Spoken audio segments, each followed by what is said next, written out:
No niin, kaunista heinäkuuta kaikille.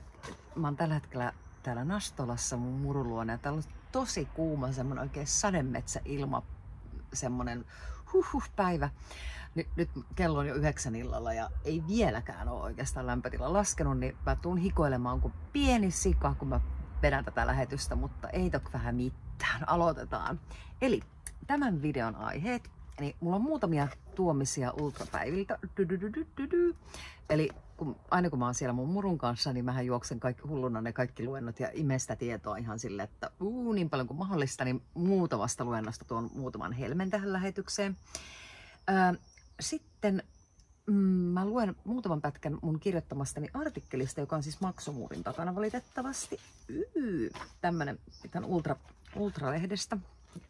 Ja mä luen semmoisen kohdan sieltä, missä mä pohdin niin kuin, shamanismin ja skitsofrenian välistä korrelaatiota. Inspired by yllätys. Mulla pitäisi olla 4 kättä, kun mä teen tätä. Tää Joseph Campbell, Myytti ja viisaus, joka nyt on tullut painosta. Joka on muuten tosi hyvin oikoluettu. Noniin. Sitten lopuksi Psykedeelitutkimusyhdistyksen webinaarista muutama kirsikka. Ja se webinaari oli siis tämmöinen Jules Evans puhui tällaisesta asiasta, että kun nyt tällä hetkellä mielenterveyden sektorilla ollaan ryhdytty tekemään erilaisia niin kuin, kokeita, ei pelkästään ketamiinilla, vaan myös psilosybiinillä. Ja sitten kun ihmiset kohtaa kaiken maailman entiteettejä, niin tavallaan se, että miten näihin entiteetteihin tulisi suhtautua? Se on musta älyttömän hyvä kysymys ja tosi kiinnostava luento. Se oli siis 2,5 tunnin luento, mutta mä tuon siitäkin muutaman kirsikan, muutaman tiivistyksen. Ja sitten videon lopussa on 2 kurssimainosta. Toinen on siis tämmönen ilmaiskurssi. Mä en halua käyttää sanaa manifestaatio, kun se on niin kulunut, mutta tavallaan semmoisista asioista, että kun haluaa jotain muutoksia tehdä itsessään tai omassa elämässään, niin niihin sellaisia niin kuin apuvälineitä. Ja tämä kurssi, no mä puhun sitten siitä videon lopussa, plamps, mutta se on siis ilmainen, koska just silloin kun pitäisi manifestoida, niin yleensä sulle ei yhtään rahaa, sulle ei yhtään aikaa, että sä oot niinku todella kaiken puutteessa, sanotaanko näin. Niin sen takia se tuntuu tärkeältä, että se on siis semmoinen, että sen kynnys osallistua on mahdollisimman pieni. Joo. Ja sitten toinen on lukupiirin tämmöinen puolivälikierroksen mainos. Mutta mä varoitan, että kun mainokset alkaa, niin pääsette poistumaan kanavalta. Lähdetään liikenteeseen. Eli 3 tuomista ultrapäiviltä. Yksi oli tämmöinen kuin meditaation tiede, joka oli tosi kiinnostava luento. Ja se oli kiinnostavaa myös siksi, että tämä oli tämmöinen henkilö kuin Dadapa Votarananda, eli Baba, joka sen luennon piti, tämmöinen intialainen häiskä.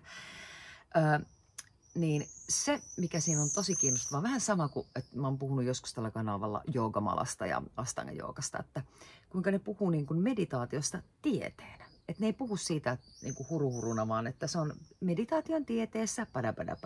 Meditaation tieteessä, pada.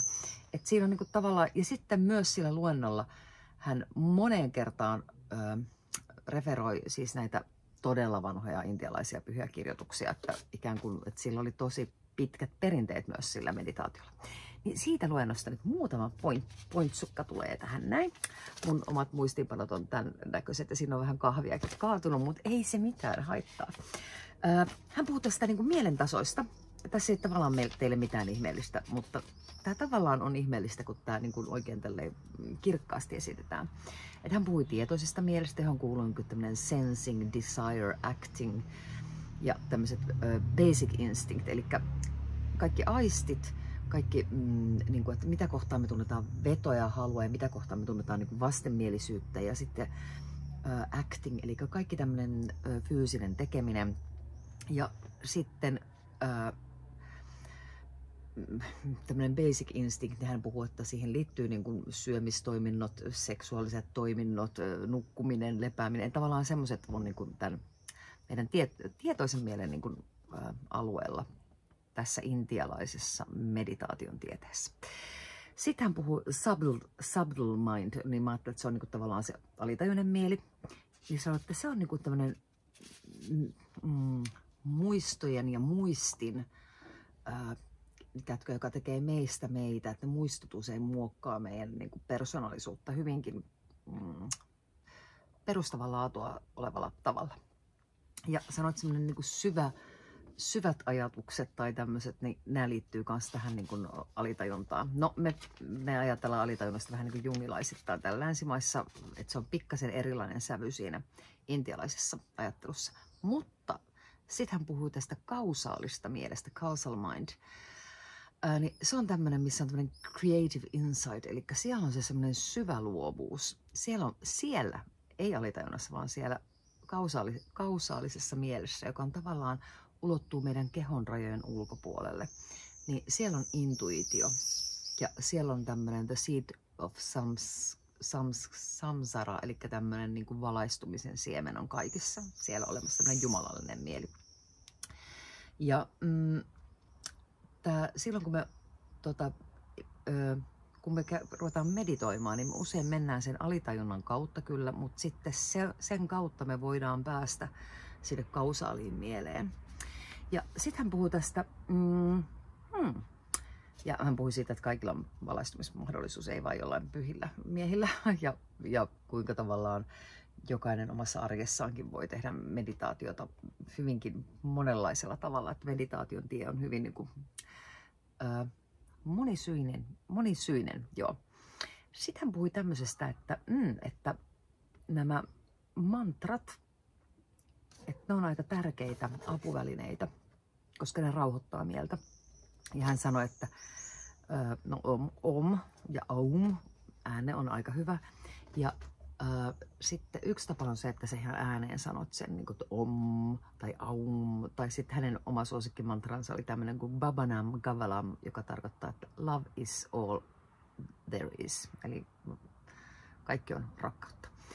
Niin se, että sanoo sen ääneen. Ja sitten seuraava versio on se, että vaan pelkästään niin kuin liikutat niitä äänihuulia ilman, että tulee edestä ääntä. Nyt mä sanoin sillä tavalla sen babanam kavalam. Ja sitten viimeinen versio on se, että ihan vaan pelkästään omassa mielessään toistaa sitä. Ja hänkin puhui siitä, että puhutaan, että meditaatiossa on hyvä pitää silmät kiinni. Joo, on ihan hyvä pitää silmät kiinni, mutta voi myös pitää silmiä auki ja harjoittaa semmoista meditaatiota, että pitää niin kuin hyvin rentona sitä katsetta. Ja nyt kun mä oon lukenut sitä tiibettiläisten kuolleiden kirjaa, niin siinä kanssa on puhuttu siitä, että sit kun on harjaantunut tässä meditaatiossa, niin tavallaan pystyy rauhoittamaan sen katseensa niin, että nenän vartta pitkin niin kuin rauhallisesti antaa sen katseen levätä, mutta niin, että ei lähde niin kuin katselemaan mitään. Et sitä ei tarvitse tavallaan sulkea sitä aistia kokonaan pois. Joo. Ja sitten hän puhui kans jostain syystä tosi paljon, että meillä puhutaan aika paljon sydänchakrasta, että se on niin kuin kaiken keskuudessa. Sydänchakrassa on niin kuin vastaus kaikkiin ongelmiin maailmassa, mutta hän puhui solarplexuksesta, että kuinka tärkeä se on siinä vaiheessa, kun me halutaan laajentaa sitä mieltä. Ja tämä on jännä juttu, koska tähän mä oon törmännyt lukeessani Dolores Cannonia, joka on tämä regressiohypnoositerapeutti, ja hänen niin kuin näitä regressiohypnoositarinoita, niin siellä puhutaan usein siitä, että jos haluat päästä mahdollisimman pitkälle, niin se solar plexus on itse asiassa tosi tärkeässä roolissa. Joo. Sitten mä puhun tästä vielä, kun mä puhun tästä Marjot Moisalan luennosta, niin palaan siihen. Mutta sitten oli tämmöinen tosi kiinnostava kuin Jeesuksen salattu elämä, Taavi Kassilan luento. Hän on kirjoittanut ensin yhden kirjan, mutta sitten kun hän syytettiin siitä, että siellä ei ollut ollenkaan, että siellä ei ollut, tai oli, mutta ne oli hirveän huonoja ne lähteet, että se on vaan pelkästään sun oma fantasia, kun se ei kunnollisia lähteitä. Ne mitä tekee Taavi Kassila? Hän kirjoittaa uuden kirjan, jossa on ihan helvetisti, anteeksi kirjoille, mutta todella paljon näitä lähteitä ja kaikki lähdeviittaukset on niin kuin moneen kertaan niin kuin merkitty. Ja, Holger Kersten, Jesus lived in India, his unknown life before and after the crucifixion, ja mikä kustantamo ja mikä sivu. Että tämä on niin kuin todella tarkasti tehty versio.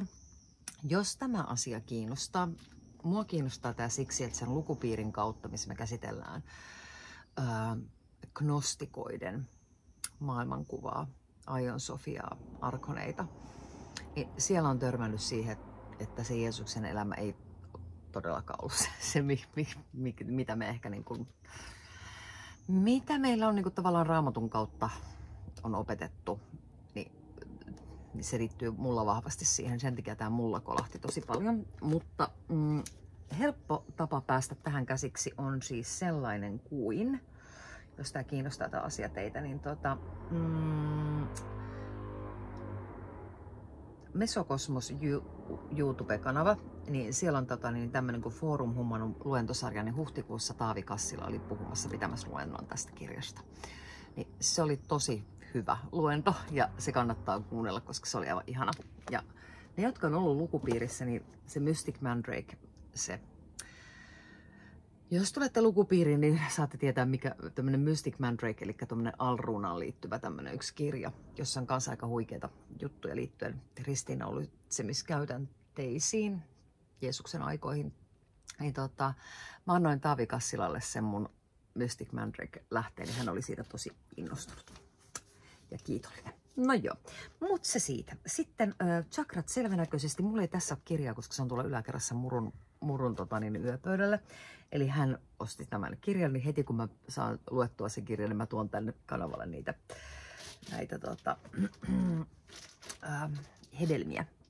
Mutta Marjut Moisalalla on siis ihan älyttömän pitkä ja kokemus näistä chakrojen katsomisesta. Hän on ollut noin 6000 eri asiakaskohtaamista, missä hän on niin kuin näitä chakroja selvänäköisesti tutkinut.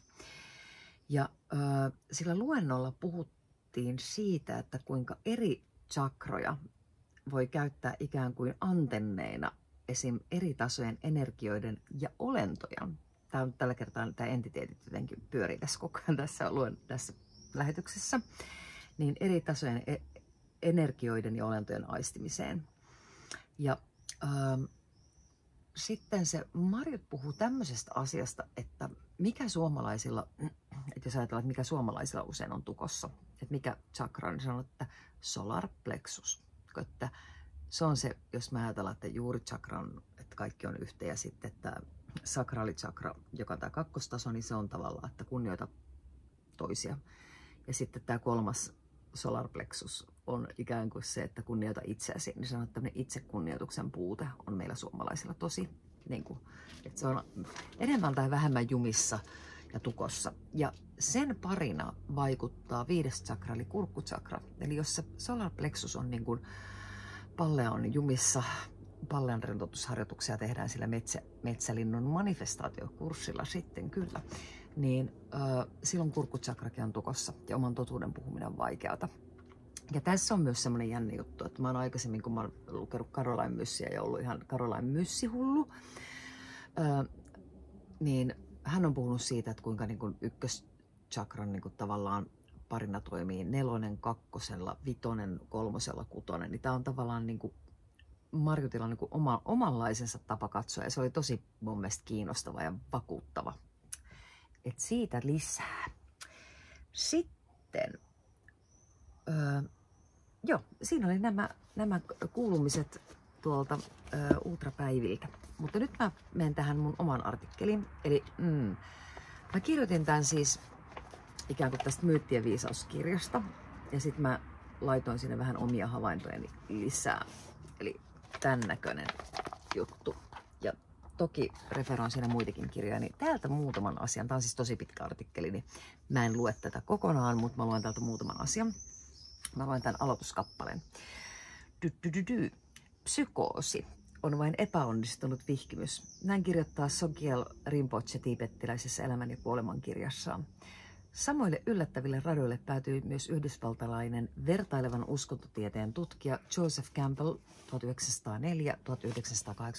hän kuoli, jolle reduktiivinen, loogisia johtopäätöksiä etsivä perinteinen akateeminen ajattelu alkoi ahdistamaan jo uran alkutaipaleella. Sitten mä luen tästä Campbellin päiväkirjasta teille pienen otteen, kun tää on niin ihana. ennen kuin hänestä tuli tämä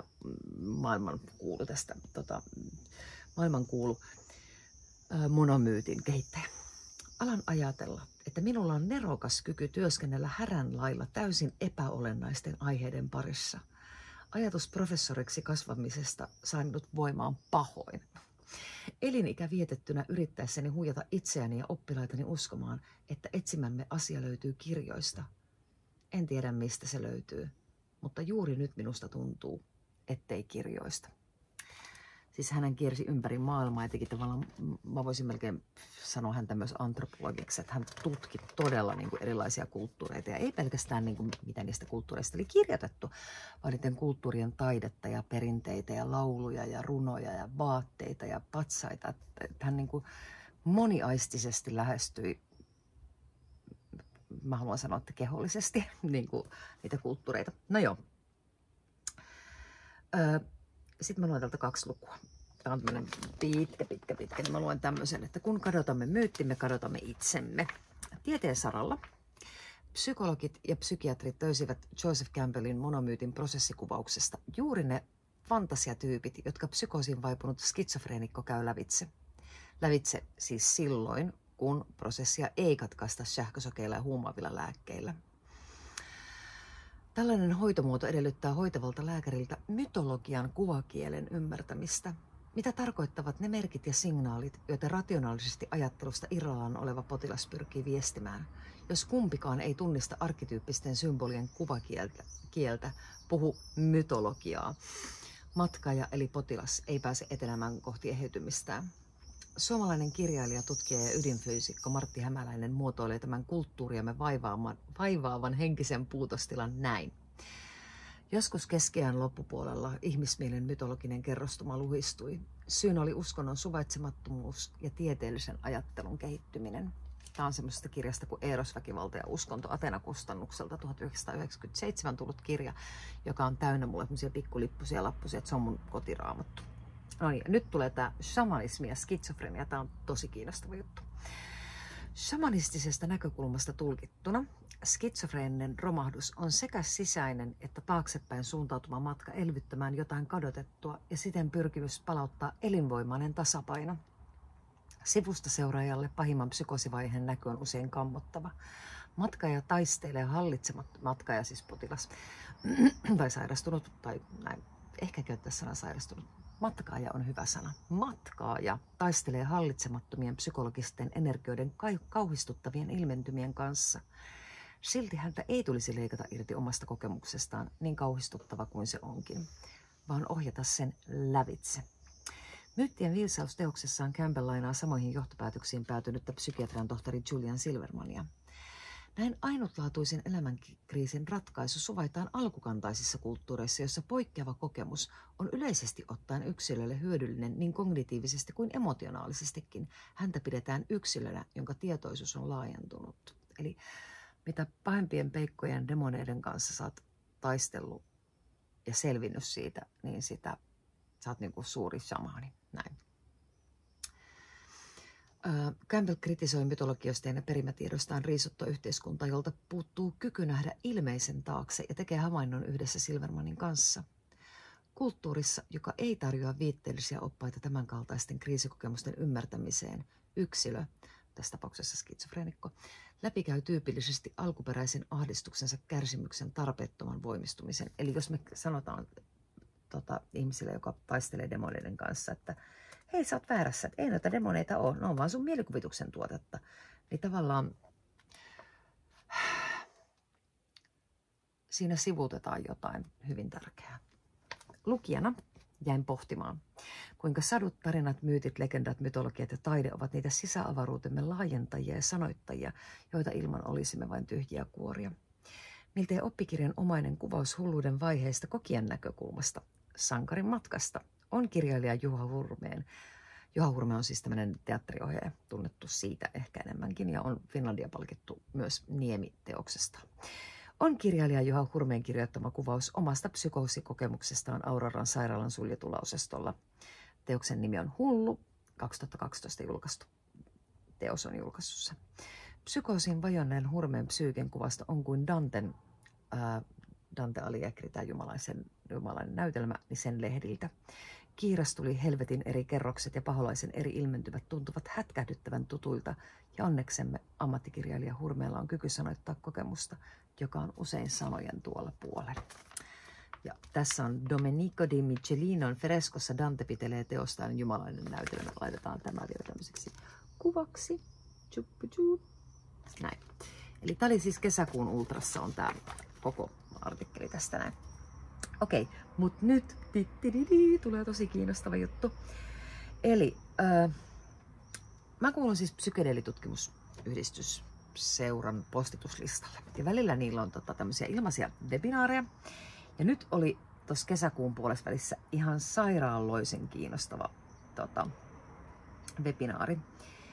Ja sen webinaarin nimi oli, missä se on, mihin mä oon laittanut sen?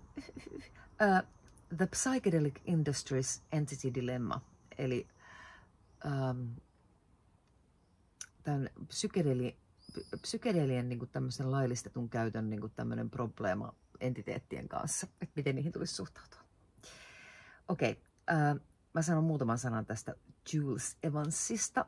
Niin, tämä oli siis tämmöinen hyvin vakuuttava herrashenkilö, joka johtaa tämmöistä Challenging Psychedelic Experiences Project-tutkimusprojektia, toimittaa tämmöistä Ecstatic Integration-blogia. Hän on myös Center for the History of the Emotions-tutkimuskeskuksen kunnianjäsen London Queen Mary yliopistossa.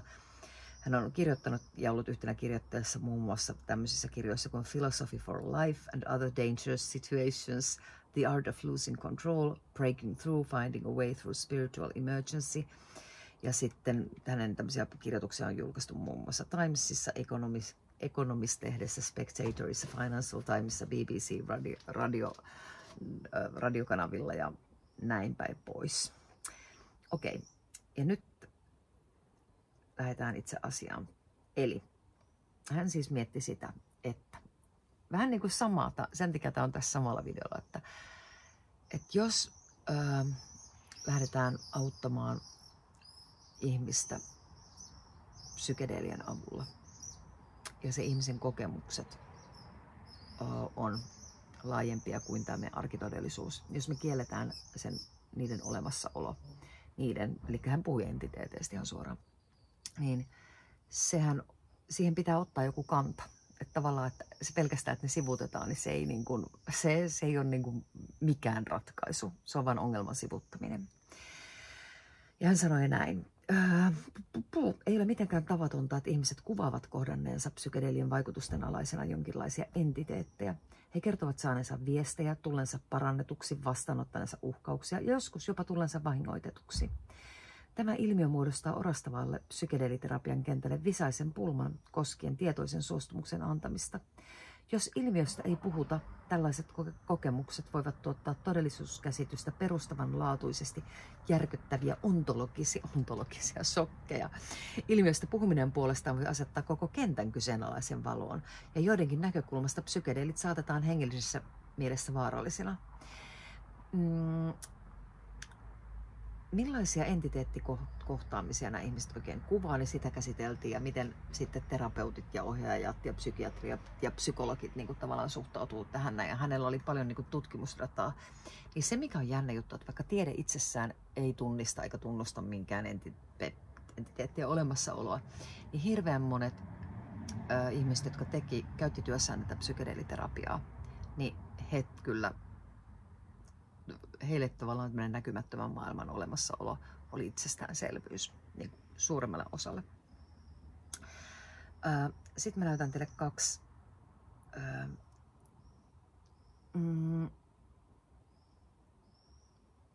Okei, mä laitan tämän kaksi. Siinä oli 40 diaa, se oli 2 tunnin luento, niin mä todellakin nyt saatte vaan ihan semmoisen niin kuin promillen siitä. Nyt englanniksi tulee 2 kappaletta. The dilemma, talk about it or not. Eli tämä ongelma, kannattaisiko siitä puhua tai ei. If yes, it makes psychedelics look weird and woo-woo. Eli jos me puhutaan siitä, niin sitten koko tämä psykedeeliterapia tai sanotaanko näin, että kaikki siihen liittyvä asia niin alkaa vaikuttaa semmoista foliahattomeiningiltä. Ja se vaikeuttaa tämän tutkimuksen kehittämistä, psykedeelitutkimuksen, psykedeeliterapian kehittämistä. Tämä on mulle itselleni älyttömän henkilökohtainen asia myös siksi, että Alzheimerin hoidossa on saatu älyttömän hyviä tuloksia, kun ollaan käytetty ihan mielettömän pieniä annoksia psilosybiiniä. Ja sitten taas nuo Alzheimer-lääkkeet muuten, niin niillä on ihan järkyttäviä sivuvaikutuksia, niiden teho on hyvin kyseenalainen. Okei. Ja sitten hän puhuu tästä, että it also threatens their acceptance by Christians and Muslims. Eli tavallaan kaikki sellaiset yhteisöt, joissa tavallaan kristinusko tai islamilaisuus on tosi voimakkaasti hallitseva, niin kuin, joka vaikuttaa siihen tavallaan, miten se koko yhteiskunnan arvojärjestys on ja arvot on muodostuneet, niin silloin tavallaan tämmöisten psykedeeliterapian käyttö tai niin entiteeteistä puhuminen, niin se on ehdottomasti jotenkin, se on ihan hirveä tabu. But, tämä on tärkeä kysymys, but if you don't talk about it, then what happens if clients encounter entities, are shocked by it, and don't know how to make sense of the encounter? What exactly should one teach therapists and guides re-entities? Eli, mutta jos me ei siitä puhuta mitenkään, niin jos kuitenkin tälläkin hetkellä on Kanadan yliopiston tutkimus menossa, jossa on 50 potilasta Suomessa on osallistunut siihen, jossa on tutkittu, odotapa nyt, siis alkoholiaddiktion niin kuin, addiktion hoitoa psilosybiinille. Joo. Niin, eli ja jos ihmiset kohtaa jotain entiteettejä ja sitten se on niille järkyttävä shokki, että ne näkee jotain semmoista, mitä ne ei ole koskaan aikaisemmin nähnyt tässä maailmassa, tässä kehossa, tässä mielessä, niin jos ei ihmisiä valmistella siihen, niin sehän on tosi väärin ja julmaa. Joo. Sitten vielä tästä yksi juttu, mikä oli tosi kiinnostava. Tästä me puhuttiin siellä, kun me Joonaksen kanssa pidettiin luento. Mä näytän tän näin. Mä tiedän, että tämä tulee vähän tämmöisenä peilikuvana, mutta tämä on tosi kiinnostava. Eli Jung on sanonut näin, että the gods have become diseases, eli tämmöiset myytit ja mytologiat ja jumaluudet, tämmöiset muinaiset jumaluudet, että niistä on tullut kliinisesti määriteltyjä psyykkisiä sairauksia. Pääsette varmaan niin kuin, jyvälle, että minkä takia nämä asiat mulla yhdistyy. Niin, tässä on aika hauska kuva sieltä luennolta. Mä siis tein salaa koko ajan, otin koko ajan kuvakaappauksia, kaikki ne slaidit itselleni, koska se oli niin kiinnostavaa. Eli Narkissus-jumala ja Narkissus-myytti, niin siitä on tullut narsissi, Pan-jumalasta on tullut tämä paniikki, Mania-jumalasta on tullut manic disorder ja sitten Phobos-jumalasta on tullut kaikki nämä fobiat. Tämä on musta todella kiinnostava havainto. Jep. No niin, ja sitten mä menen näihin mun 2 kurssimainokseen, eli jos ei kurssit kiinnosta, niin voitte poistua kanavalta. Okei, nyt hirveän monet semmoiset näkijät tai tämmöiset energiatietäjät on puhunut, että tämä vuosi 2025 on erittäin voimakas tämmöinen transformaation ja healingin ja manifestaation vuosi. Ja mä oon huomannut itse sen, että nyt jos koskaan, niin omilla ajatuksillaan pystyy muokkaamaan omaa itseään. Ja kun pystyy muokkaamaan omaa itseään, niin pystyy muokkaamaan ikään kuin sitä ympäröivää todellisuutta, jossa elää.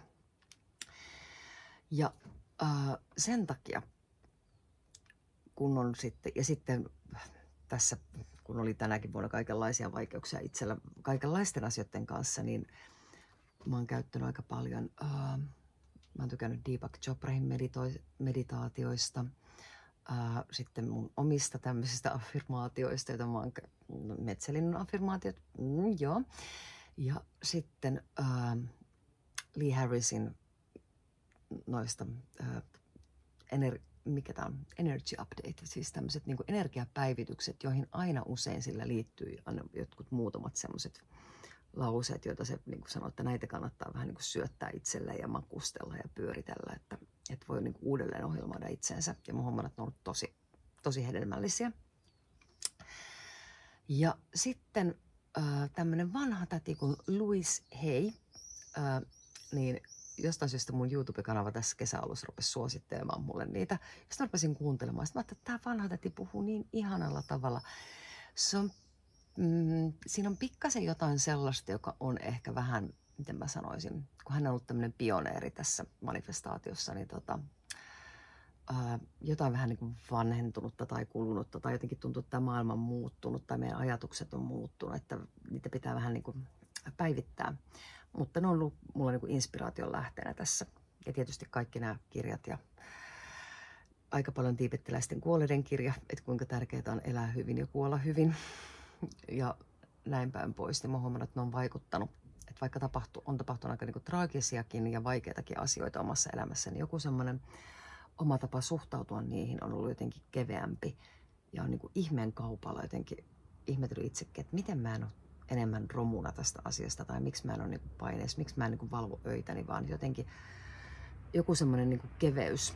Ja tää on semmoinen juttu, että kun on huomannut itse jotain asioita, joilla on pystynyt itsensä uudelleen ohjelmoimaan, niin mä haluaisin mielelläni jakaa niitä just niille, joilla ei tällä hetkellä yhtään rahaa, ei ole yhtään aikaa, ei ole yhtään mitään jotenkin, niin silloin tarvitsee tämmöisen ilmaisen kurssin. Aloitetaan sunnuntaina 20. päivä. Kerran viikossa sunnuntaisin on aina, mä laitan tämän kanavan tietoihin ne tarkemmat ajat, mutta siis 4 viikkoa kestää. Ja sitten mä teen semmoisia mini-viikkovideoita, joita voi omaan tahtiinsa kuunnella ja affirmaatioita ja muutamia kehoharjoituksia. Mutta se ei ole täysin ilmainen. Siinä on yksi hinta. Ja se hinta on se, että lupautuu siihen, että kun tämä kurssi on päättynyt, niin mä teen semmoisen kyselyn. Ei siihen kyselyn täyttämiseen kulu mitään kohtuutonta aikaa. Sanotaanko, että mä sanoisin, että 10-15 minuuttia. Niin kurssin päättymisen jälkeen täyttää semmoisen kyselyn, jonka mä lähetän. Ja sitten kuukauden päästä, kun kurssi on päättynyt, mä lähetän uudelleen sen kyselyn, täyttää sen vielä kertaalleen. Ja 3 kuukautta on kulunut kurssin päättymisestä, niin jälleen kerran mä lähetän tämmöisen kyselyn. Koska mä haluan tietää, että onko ne, mitkä asiat on, lähinnä siinä mä kyselen siitä, että onko jotkut asiat muuttunut ja jos on, niin miten on ja mikä on toiminut, mikä ei ole toiminut. Niin tavallaan semmoisen dialogin mä haluan siihen vielä loppuun. Ja ilmoittautuminen on siis sisananlinna@gmail.com. Ja kun ilmoittaudut, niin mä lähetän sulle laitan varmaan automaattivastauksena tonne sähköpostiin jo nyt semmoisen kyselylomakkeen, joka sun tulee täyttää. Ja siinä mä kysyn muutaman kysymyksen. Ja sitä et voi täyttää anonyymisti, eli se pitää täyttää niin, että mä tiedän, kuka on sen täyttänyt. Ja periaatteessa ilmoittautumisjärjestyksessä, eli 12 paikkaa on vapaana, mutta jos mä havaitsen, kun mä luen vastauksia näihin kysymyksiin, että että mulla ei ole niinku välineitä auttaa juuri tätä ihmistä tässä asiassa, niin voi olla, että mä sitten lähetän vastausviestin kyllä sähköpostilla ja kerron syyn myös, että hei, että nyt nämä ei ole sellaisia ongelmia, että näissä mä pystyisin auttamaan. Niin mä vähän niin kuin skauttaan sitä, että ne välineet, joita mä tarjoan, niin mulla on sellainen esiymmärrys siitä, että minkä tyyppisiin asioihin niistä voisi olla iloa ja hyötyä. Jep.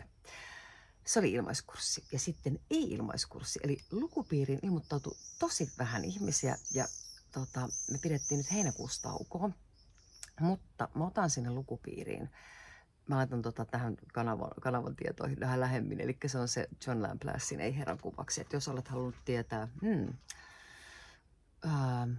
mitä on ollut ennen näitä yksijumalaisia uskontoja ja niiden ohjelmointeja, ja jos yrität palauttaa omaa mieltä ja kehoa ja sielua siihen lähteeseen, niin tämä on sua varten.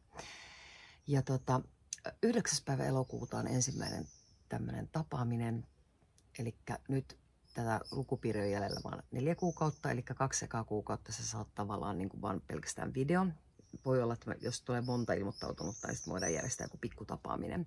Mutta 9. päivä elokuuta, se on lauantai, niin silloin alkaa ja sitten aina elokuu, syyskuu, lokakuu, marraskuu, aina jokaisen kuukauden ensimmäinen lauantai kello 12-15 on se tapaaminen. Ja tämä maksaa 35 € ja siihen kuuluu nyt elokuussa on mukana toi Merja Vilenius, että tulee tämmöinen äänimaljahoito, äänimaljojen avulla tehtävä matka.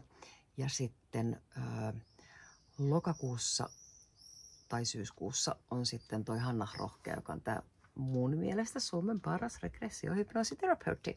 Niin hän tekee sille ryhmälle tämmöisen matkan menneisiin elämiin. Päästään vähän katselemaan, että minkä takia tai niin, joo, en sano siitä enempää. Mutta tämmöisiä asioita olisi tarjolla. Mä luulen, että kun mä oon ladannut tämän videon, niin mä laitan samalla myös ilmoituksen, että tämän viikon perjantaina mä pidän sitten vielä yhden live-lähetyksen kello 19. Suurin piirtein näistä aiheista. Joo. Ja vähän muustakin. En nyt ole vielä ihan täysin muotoillut sitä live-lähetyksen aihetta, mutta sehän muotoutuu myös niiden katsojien kysymysten mukaan vähän se aihe. Jep. Ihanaa heinäkuuta, käykää luonnonvesissä, nauttikaa lämmöstä, luonnosta, lintujen äänistä ja omasta itsestänne. Joo.